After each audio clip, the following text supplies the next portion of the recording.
Hello everyone, welcome back to my channel. My name is Darian and today we're going to be talking about all the books I read in the month of June.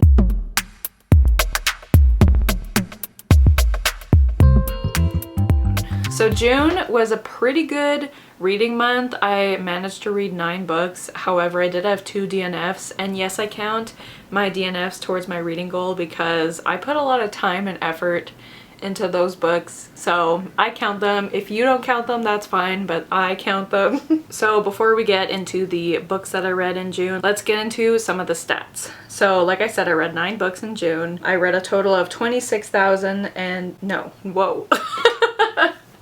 Not 26,000, 2,623 pages. I listened to 35 hours of audiobooks. I read 1 contemporary book, 1 fantasy, 2 literary fiction, 3 mystery, and 2 romance books. I read 8 novels and 1 novella. I listened to 4 audiobooks, 4 physical books, and 1 was a mixture between physical and audiobook. I had 1 3-star, 2 3.5 star, 1 4-star, 2 4.5 stars, and 1 5-star, as well as the 2 books I DNF'd. I did not rate those. I don't know if I normally talk about the stats of where I got my books from, but in case you want to know, I got 2 books from the bookstore that I bought myself.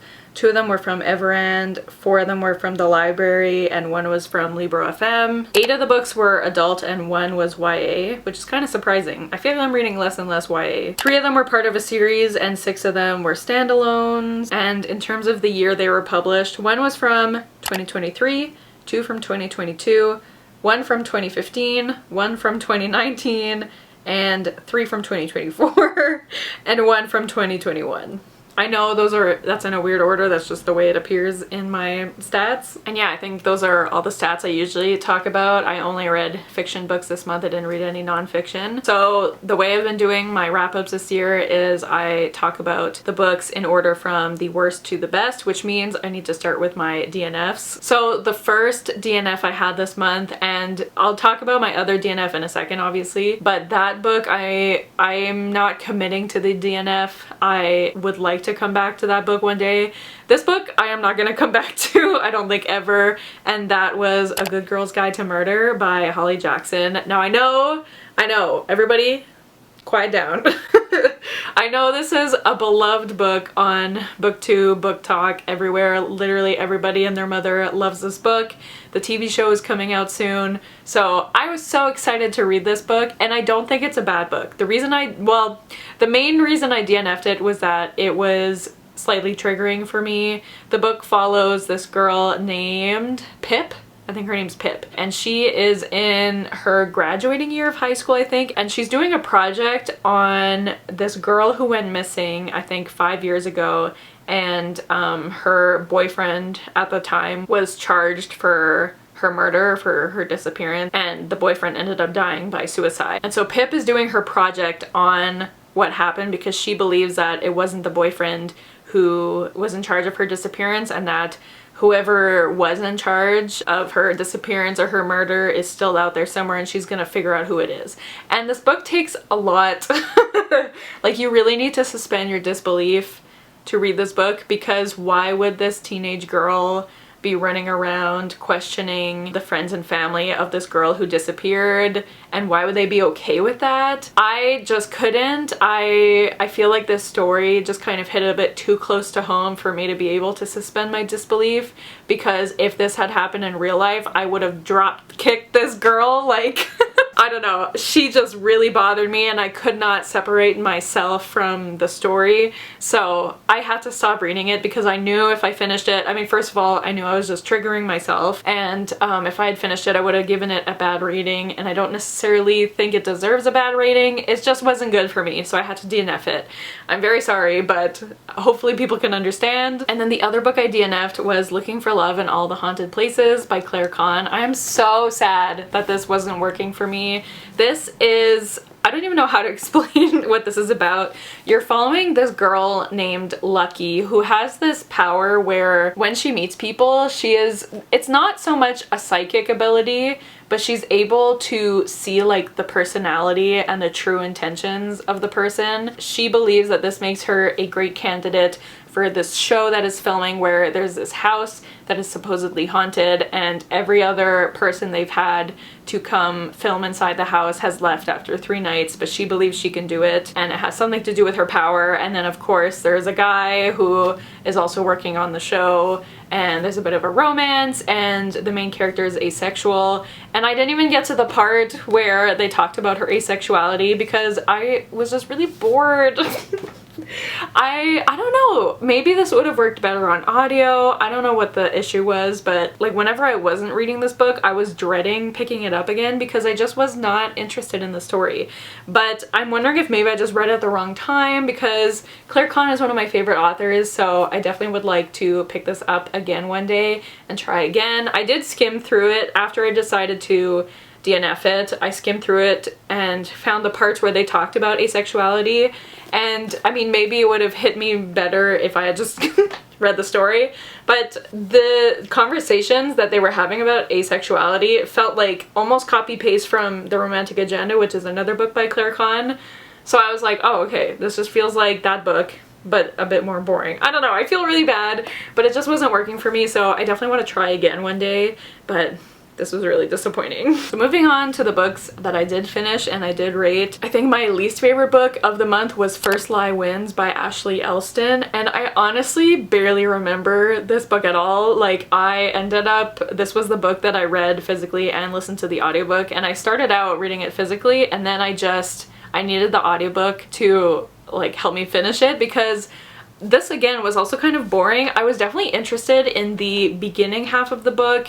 It is a mystery thriller about this woman who is living with her boyfriend, who is pretty wealthy, and his friends all believe that she's kind of like only dating him for his money. But the reason that she's with him is that he is like a client for her boss, and she's kind of on assignment to get close to this guy, but we don't know why, and she's using a fake name. And then she ends up meeting this girl who is using a fake name, but it's her real name. Does that make sense? And so she figures out that this girl is working for like the same person that she is, and she thinks that he has like different motivations for her.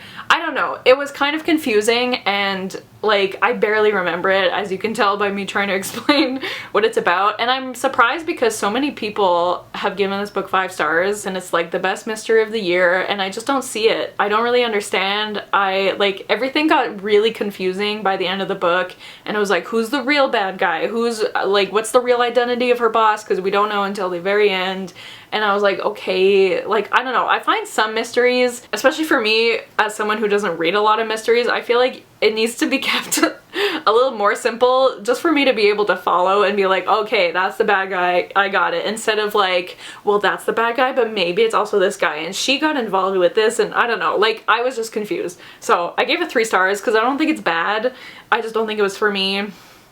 I don't know. Next, I read Old Enough by Haley Jacobson, and I gave this book 3.5 stars. And again, this is not a bad book. I just don't think it was for me. The content of this book just really bothered me, and I honestly probably should have DNF'd it, but I was interested enough in the story that I wanted to know what happened.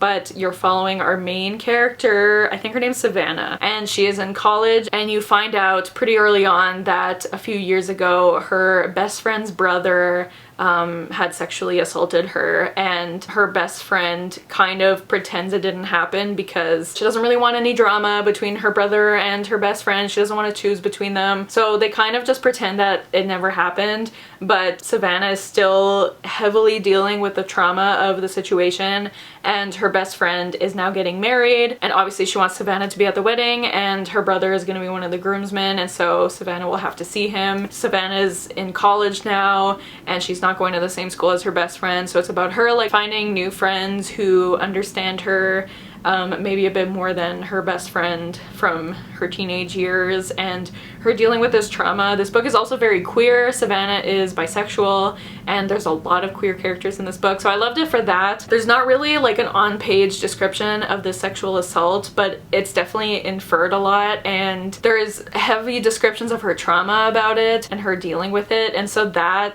it was just a very sad book, and it does end on like a hopeful note.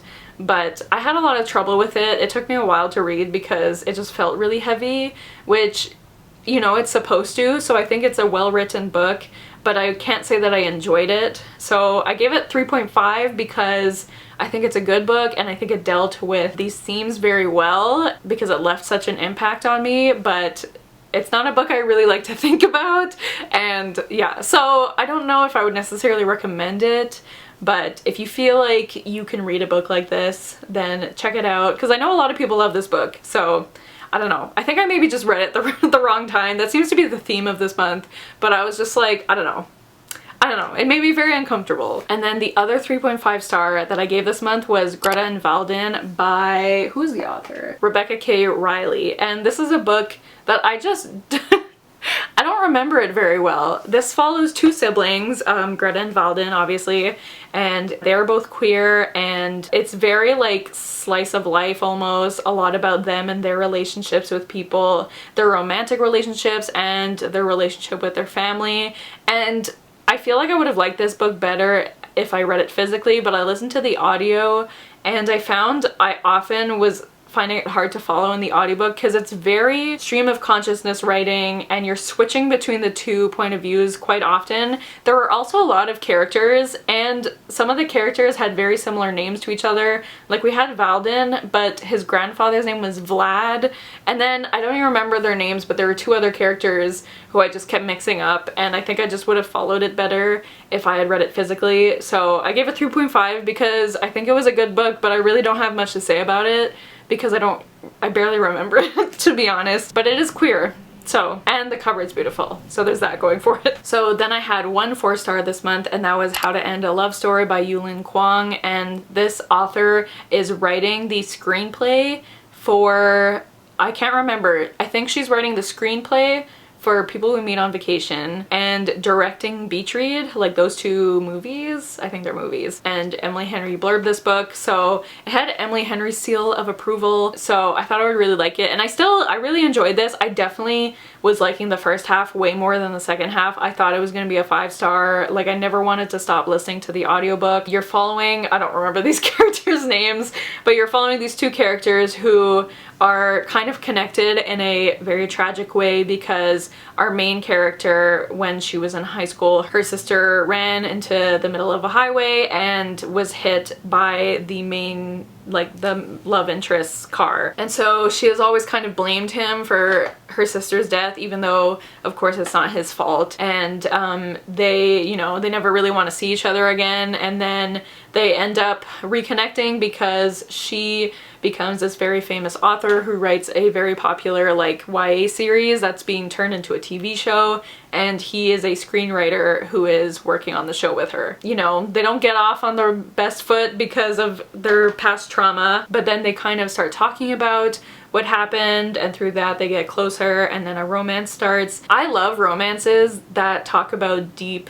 topics like this. I love romances that also are a little sad, like The Heart Principle, for example, by Helen Huang. That's one of my favorite romances. I mean, obviously I love my fluffy little romances too, but I love when romances talk about heavy topics like this one. So I was really enjoying this book. I mean, obviously it was very sad, but I really liked how it talked about these characters' trauma. I found that they went from like flirting and teasing each other to like having sex like very quickly, and that might work for a lot of people, but that does not work for me. And I found the sex scenes kind of cringy, and I don't know, I just kind of lost interest as soon as they started getting together. And then the main character, I don't know what it is with romances. I hate when this is the reason for the third act breakup, is that it's always the female main character also who decides for both of them that the other person would be better off not being with them. So like they end it, and then they're like, I'm doing what's best for him, even though we're both devastated. Like, I'm doing what's best for him, and he's like, please, I love you. And I don't know what it is. I find that's happening more and more in romances, and I kind of hate it. So I didn't love it as much by the end of the book, but I still gave it 4 stars because I really liked this author's writing, and I definitely want to read more of her books. So I'm definitely interested to see how she adapts Emily Henry's books. And yeah, so it was 4 stars. I still enjoyed it. I just didn't love the second half as much as the first half. Then we have my 4.5 star books. So I did have 2 of them. The first one was And Every Morning, The Way Home, Gets Longer and Longer by Frederick Bachman. This was the last book I read in June, and it is a very short novella. I think it's about 70 pages, and it was about an hour, even less, listening to it on 2x speed. And I think I read this at the wrong time because I think it would have been 5 stars, but for whatever reason, like maybe I needed to read it physically because I know everyone absolutely sobs reading this book. It's about this grandfather who is talking to his grandson, and the grandfather is losing his memory. I don't know if they ever say, but he has either dementia or Alzheimer's, and he's slowly losing his memory. And so he's talking to his grandson about how he's losing his memory. He's also talking about his wife who had passed away and how he's scared about forgetting her. And it's very sad and it's very emotional. And I feel like if I had read it at a different time, or maybe if I read it physically, I would have also sobbed.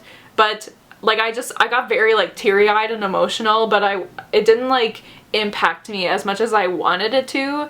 And so I think I do want to revisit this one day because I want it to have that impact on me. I just don't know if I read it at the right time. And like I said, maybe I need to read it physically, but it was a beautiful story. I mean, Frederick Bachman is an amazing writer. It definitely hits close to home, so I highly recommend if you want to have a good little cry, because it is very sad. It's only 70 pages and it's just sad the whole time, but I thought it was beautiful and I definitely want to revisit it one day. Then we have my other 4.5 star and my second favorite book of the month, and that was Her Majesty's Royal Coven by Juno Dawson. I just really enjoyed this book. This was the Winer's Book Club book for, was it June? No, I think it was May.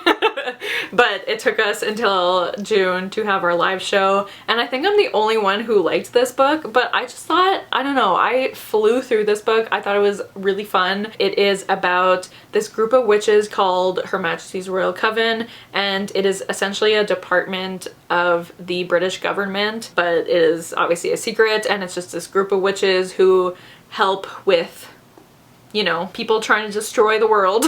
You're following these 4 friends who have been friends since childhood, and one of them is now the head of Her Majesty's Royal Coven. They are presented with a issue because they find this child who the head of HMRC, Helene, is that her name? Helena. And Helena feels certain that the child is this prophesized warlock who is said to bring about the end of all witches and warlocks, and she's like convinced that this child is the warlock from the prophecy, and so she's intent on getting rid of the child. However, and this is something you only really find out halfway through the book, but I feel like it is important to mention, and I don't think this is a spoiler, so the child is actually transgender, and so she can't be the kid from the prophecy because she's a witch, not a warlock.